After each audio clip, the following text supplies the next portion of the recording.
Yeah, that was fantastic. So every single show, we are going to end with these 4 questions. We're going to call them the final 4. They are questions that I've put a lot of thought into. They're meant to challenge the streamer, and they're meant to provide insights in maybe a variety of different ways that either we did get to in the stream or we may have not gotten to this point. You ready, Pink? Sure. All right. So question number 1 of final 4. And so again, every guest that we have, if you're planning on coming on here, you got to answer these 4 questions. If you could go back and change one decision you've made in your streaming career, what would it be and why? I would probably talk less shit during competitions. Why? Because I made a lot of enemies. Yep. Like a lot of enemies way Yeah. too soon. Yeah. That's probably one big thing that I would do, because now one of the enemies that I did make is a partnered streamer now, and Yep. we finally fixed it. But Yeah. it took us 10 years of Yep. constant fighting And- and like memes and GIFs Yeah. and like Yeah. big Twitter battles. And the fact of the matter is that doesn't do either business good. Nope. Right. It doesn't. The something that can make a business the least profitable Right. is conflict with another business in their space. Exactly. Right? Because for all the energy that you spent getting back, right, retorting, coming up with the next big meme, you took away from designing your stream, working on your business, getting your stuff in order. Okay. Very Exactly. good. Next question. If you were to restart your stream tomorrow from scratch, what is the first thing that you would do? Create graphic designs and better merch. Merch. Yeah. So handmade created graphic designs, not paid for them. Why do you say that? Why graphic designs and merch right away? Graphic designs and like animation can really make a channel. Yes. I would also add to that learning API and like and API coding. stands for the dunces such as myself means. Oh, so it's just like the coding base underneath your website. So like things that can make your Mixplay board and your dev lab, it would make it like pulsate every time you get an ember.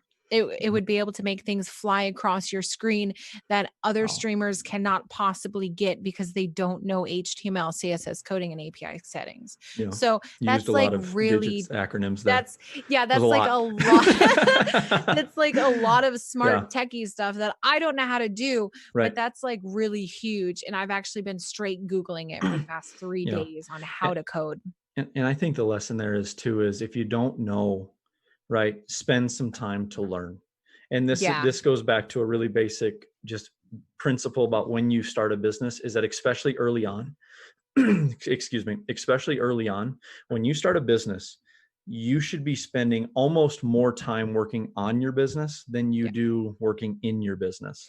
You should be learning the coding. You should be doing the graphic design, right? Because that's going to make the hours that you do go live or stream or that actually work in your business that much more effective. But I think that's a point that people need to get, is spend more time, especially early on, working on your business than working in it.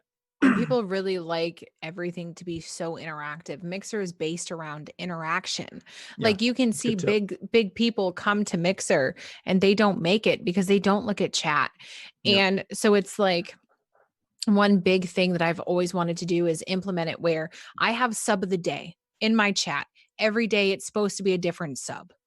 And when you purchase this invisible sub, you get to build a sub. Now, I have always wanted to create it where if you bought a sub, my API coding would pop up on your phone or on your Xbox, and you could pick literally your bread, your meat. You could pick everything, whether it was like your meat was a bag of dicks. Like it could be literally anything we could possibly think of. Imagine the graphic. I know, right? But then it would pop up on my screen of what you're making for your sub sandwich every single day. And I think that would be awesome. But that's so much coding and I don't know how to do it. And I think that if I could go back, I would learn and do all of that before I ever. Yeah. Tremendous. Yeah. Number 3. If you had the power to change one thing about the streaming industry, what would it be? Probably nothing. Okay. Probably wouldn't change anything, because once you figure it out and you've already built a community, then it's just gravy from there. Right. It's the learning curve. It's literally Yeah. just like the learning curve. Like I wouldn't even trade like the titty streamers, the girls who dance on stream for subscribers, the Right. guys who like show all their tattoos and like lift weights or they flex every time they get a fucking kill. I Right. wouldn't trade any of that because one, I'm not doing that.